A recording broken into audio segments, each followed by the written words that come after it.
오늘 말씀의 제목이 별꿈입니다. 제4차 산업혁명 시대에 별꿈을 꾸어봅시다, 그런 제목이죠. 여기 별꿈이라고 하는 말은 요셉이 꾸었던 꿈, 하늘의 반짝이는 별꿈을 의미하기도 합니다. 그리고 별의 별꿈, 내 꿈이 다르고 여러분의 꿈이 다르고 하나님께서 우리 각자에게 주신 그런 꿈이 있습니다. 우리 모두의 그 다른 꿈을 한번 만들어가 봅시다, 그런 얘기도 될 것입니다. 또 여기 별꿈이라고 하는 말은 하늘의 별이 되는 꿈, 존경받는 꿈, 하나님께서 우리에게 주신 그 본복을 누리면서 살아가는 꿈을 말하기도 합니다. 뿐만 아니라 이 별꿈은 지금까지 내가 한 번도 꾸어보지 못한 색다른 꿈, 특별한 꿈을 의미합니다. 하나님께서 우리에게 주시는 그 특별한 꿈이 있지 않겠습니까?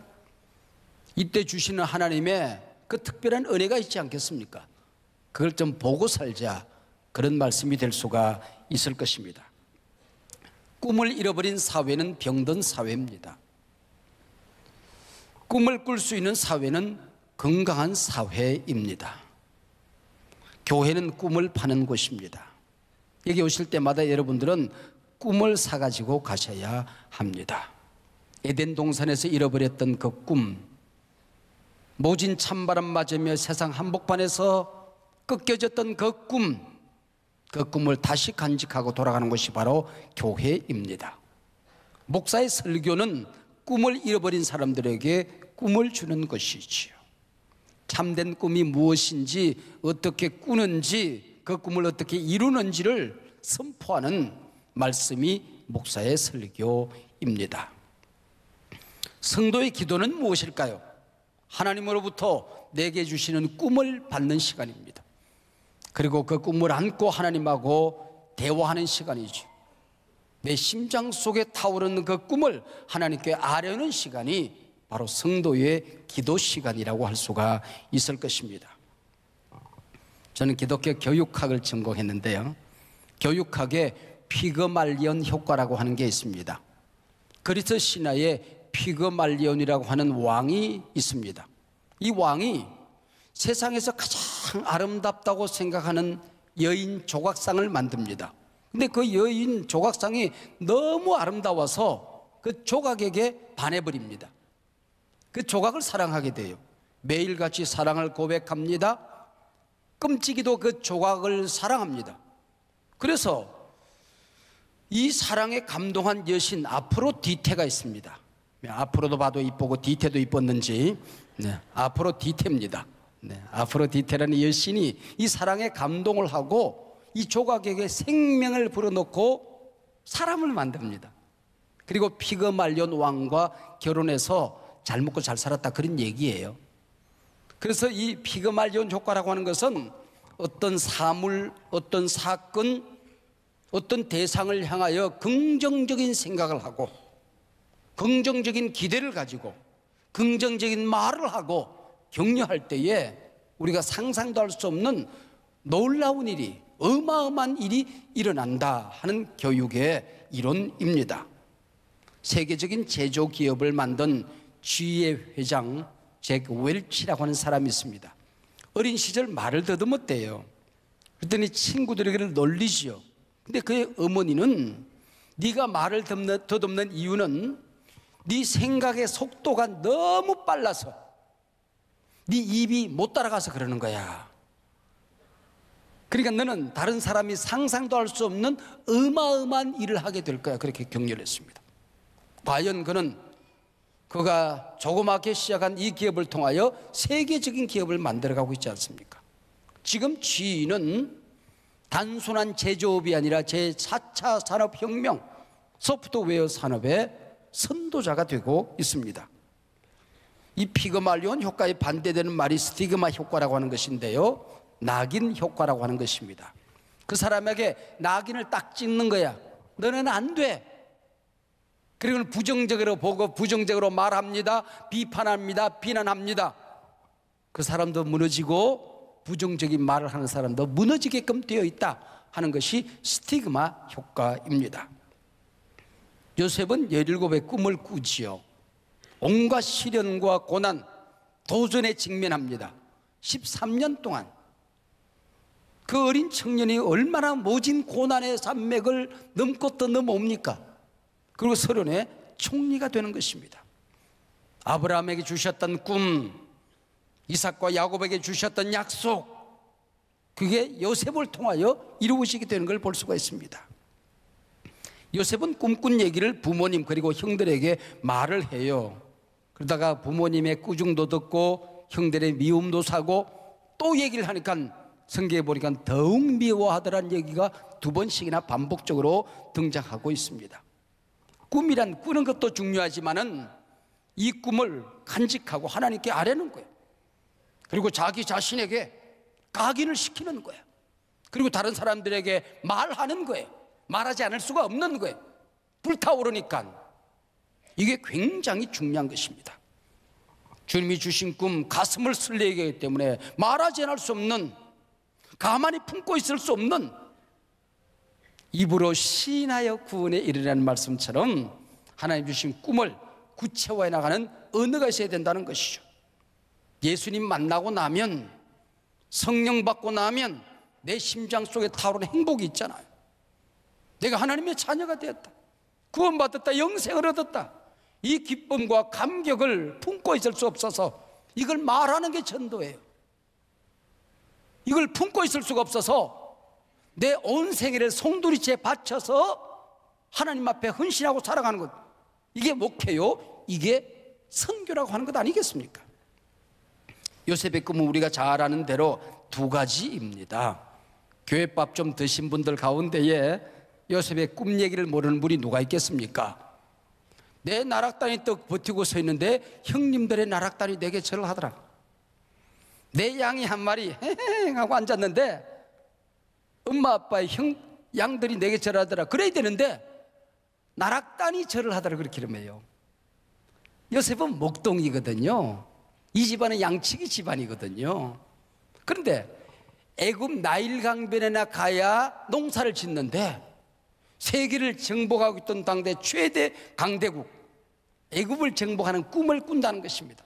꿈은 현실의 반영이거든요. 중동 사람들은 태양이 신입니다. 달이 신입니다. 바알 신입니다. 아세라 신입니다. 별들을 가지고 점을 쳤습니다. 별에게 신성이 있는 게 그 나라 모든 사람들이, 중동의 모든 나라들이 거기 가서 절하는 거예요. 근데 요셉은 그 중동의 신들이 자기에게 절하는 꿈을 꾸게 되는 것이죠.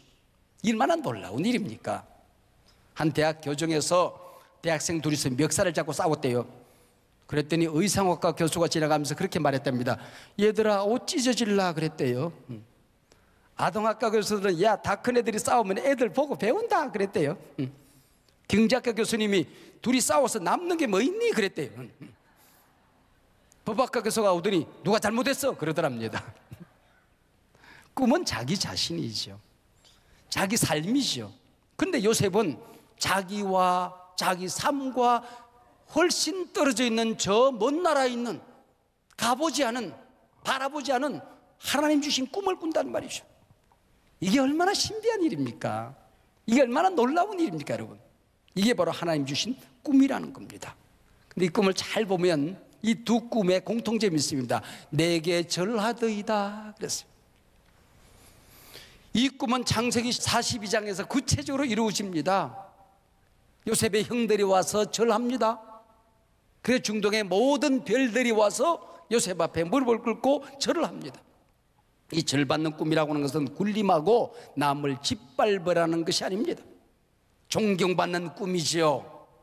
오늘 우리 시대에 영적인 지도자들이, 또 아니면 정치적인 지도자들이, 이 기업가들이 부러움의 대상은 되지만은 존경의 대상이 되지 못하는 것, 이게 오늘 우리가 살아가는 위기인 거죠.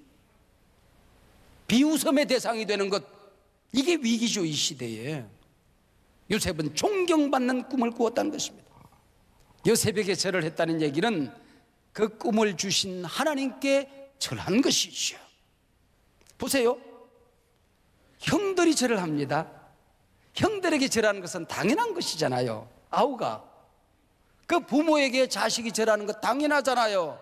사원들이 사장님에게 절하는 것 당연하잖아요. 그런데 요셉에게 절을 하더라는 것입니다. 학교 선생님들이 아이들을 가르치다 보면 존경스러운 아이들이 자라요. 절하고 싶은 아이들이 성장해요. 그 아이가 일을 내는 거거든요.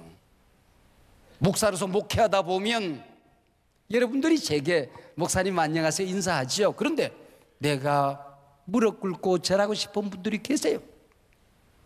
가슴 속에서 우러나오는 존경하고 싶은 교인들이 있잖아요. 사장님이 절하고 싶은 사원이 있는 거예요. 요셉은 그 꿈을 꾼 것입니다. 오늘 본문 창세기 37장 2절로 11절 말씀인데 마지막 11절에 보면 여운이 남는 말씀이 나옵니다. 그의 형들은 시기하되 그의 아버지는 요셉의 꿈을 간직했다는 얘기예요. 하나님이 주신 꿈을 꾸고 헤쳐나가면 시련이 있죠. 위기가 있죠. 그 꿈을 짓밟으려고 하는 자들이 있죠. 특별히 사단은 내 꿈을 꺾으려고 합니다. 짓밟으려고 합니다. 요셉의 채색 옷을 찢습니다. 우물 속에 집어넣습니다. 팔려고 합니다. 감옥에 집어넣습니다. 온갖 괴계를 부리시오. 그러나 그의 아버지는 요셉의 꿈을 간직했다. 내 꿈을 사주는 사람이 있는 겁니다. 돕는 사람이 나타나는 겁니다. 특별히 성령님은, 하나님은 여러분의 꿈을 돕습니다. 꿈을 꾸는 그 순간 하나님은 간섭하기 시작합니다. 돕기 시작합니다. 역사하기 시작합니다. 여러분, 이게 예수 믿고 살아가는 분복이지요. 여러분, 지금 우리가 살고 있는 이 시대에 정보가 축적되는데 데이터가 지구 역사상 모든 데이터가 쌓여져 있는데 그 중에 90%, 95%가 지난 2, 3년 동안에 축적된 거예요. 지난 수억 년에 쌓여진 데이터는 10%밖에 되지 않습니다. 지난 2, 3년 동안에 쌓여진 게 95%가 되는 겁니다. 이런 세상 속에 우리가 살아가요. 그동안은 우리는 우리가 발 디디고 살아가는 지구촌에서 살았습니다. 근데 지구가 무한 세계로 바뀌어지는 것입니다. 이 우리가 사이버 그리고 이 무한 정보가 쌓여지는 이 우주 전체가 바로 지구촌이 되는 그런 세상이죠. 그래서 지금 이걸 빨리 축적하고 분석하고 미래를 열어가야 되는데 이 과학자들이 모자라는 거예요. 이거 데이터 과학자라고 하는데 미국이 데이터 과학자들 채용하기 위해서 전 세계 과학자들을 찾아요. 부르는 게 연봉입니다. 그래서 이 데이터 과학이 하나의 직업으로 만들어지면서 2030년까지 지구상의 직업이 20억 개가 날아가요. 2020년까지 우리나라에서도 720만 개가 사라지고 210만 개가 새로 만들어진, 눈에 보이지 않던, 들어보지 못한 직업들이 그렇게 만들어지는 세상이 지금 순식간에 지금 우리 곁에 지금 슉슉 날아가고 있는 겁니다. 우리가 학교 다닐 때에 그냥 필독서로 읽었던 그 엘빈 토플러의 책들이 있었어요. 미래의 충격, 제3의 물결, 권력의 이동, 부의 미래. 10년마다 한 권의 책을 내는데 그 책이 세상을 강타하는 책이었어요. 우리나라를 굉장히 사랑했던 엘빈 토플러 10년 전에 우리나라에 왔습니다. 그리고 쭉 돌아보고 가면서 그가 하는 말이 한국 학생들이 미래에 필요하지 않은 지식과 직업을 위해서 하루 15시간 학교와 학원을 그냥 아돌아다니면서 코피가 터지도록 일하는 거, 공부하는 거 너무 충격적이라는 거죠. 점수로 줄 세우는 나라, 문제 푸는 기계 만드는 나라, 이과와 문과가 나누어진 세계 유일한 나라. 왜 한국이 이렇게 되었을까? 세계를 이끌어가야 될 한국교회가.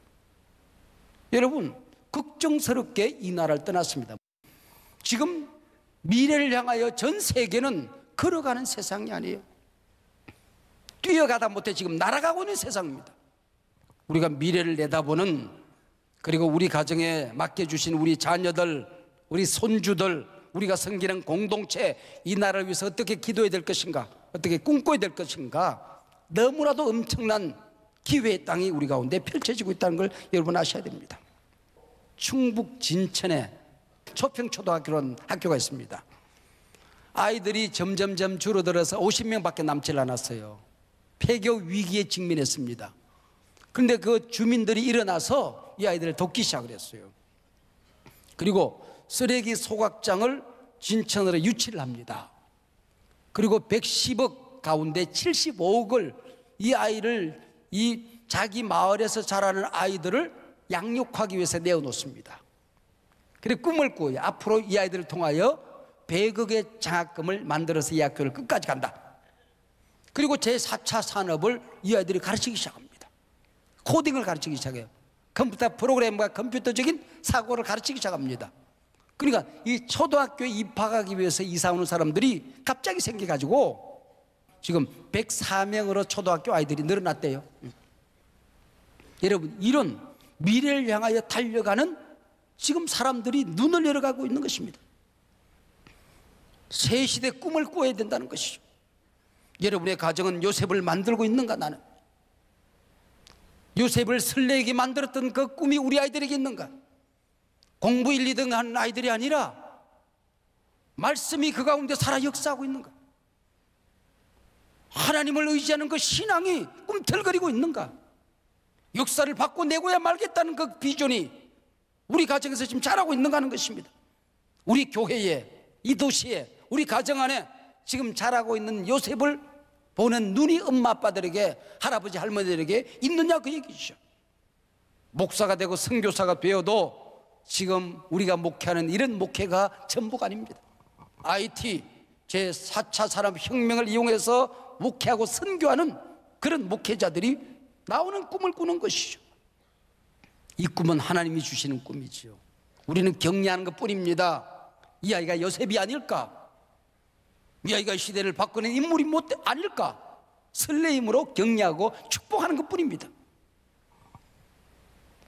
여러분의 가정에 요셉이 자라고 있는 걸 보시기를 바랍니다.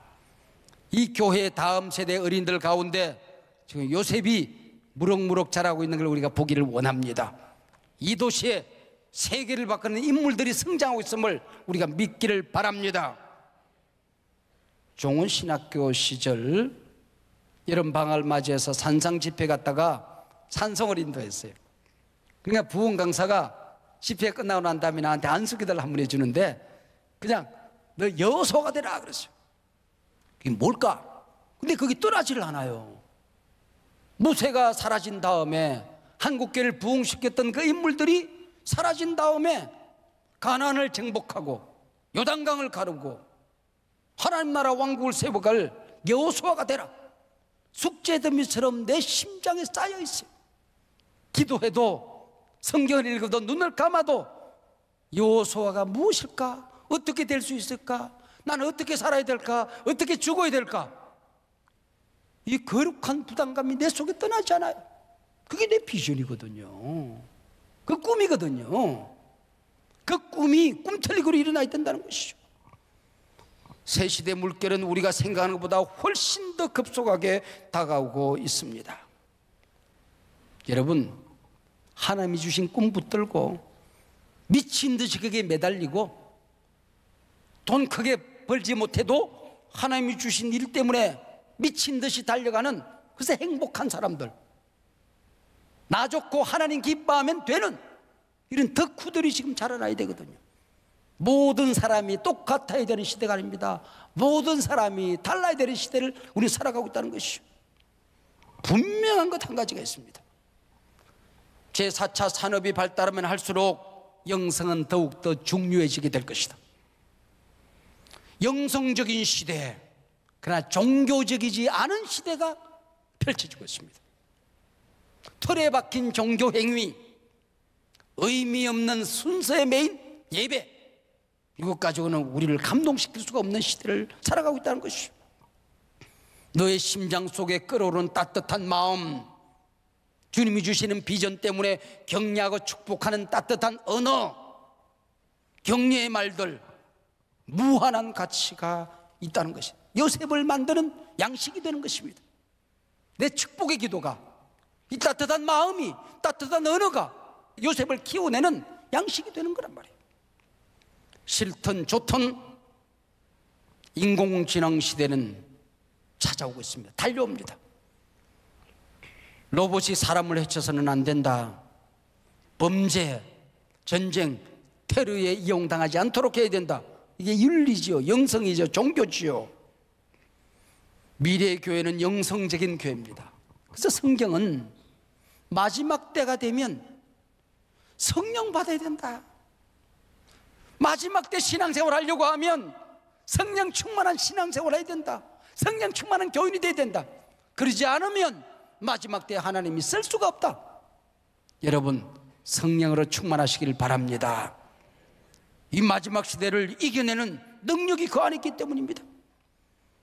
4차 산업혁명 시대 공중의 군세처럼 타오를 때에 하늘과 땅의 주인은 우리 하나님이시다. 미래의 주인은 하나님이시다. 이곳까지 인도하신 분이 하나님이시다. 오늘도 하나님이 주인이시다. 내일도 주인 되신 하나님이 이끌어 갈 것이다. 왕으로 하여금 왕되게 하고 주인으로 하여금 주인되게 하는 비전을 우리가 가지고 살아야 되죠. 과학과 산업이 새로워지면 새로워질수록 사람들은 영적인 고갈을 느끼게 될 것입니다. 교회는 세상이 줄 수 없는 것, 과학이 줄 수 없는 것, 4차 산업혁명이 줄 수 없는 것, 어마어마한 가치들을 우리 교회는 가지고 있어요. 그 신령한 가치들을, 그 신령한 양식들을 소중히 우리가 지켜내야 되는 것입니다. 모든 가치와 윤리가 무너질 때에 가정과 교회를 우리는 사랑해야 되는 것입니다. 교회는 다시 희망으로 불타올라야 되는 것입니다. 여러분의 가정이 이 시대의 대안이 되기를 축복합니다. 하나님의 말씀 굳건히 붙들어야 됩니다. 믿읍시다. 하나님의 말씀은 살았고 운동력이 있습니다. 하나님의 말씀 붙들면 능력이 나타납니다.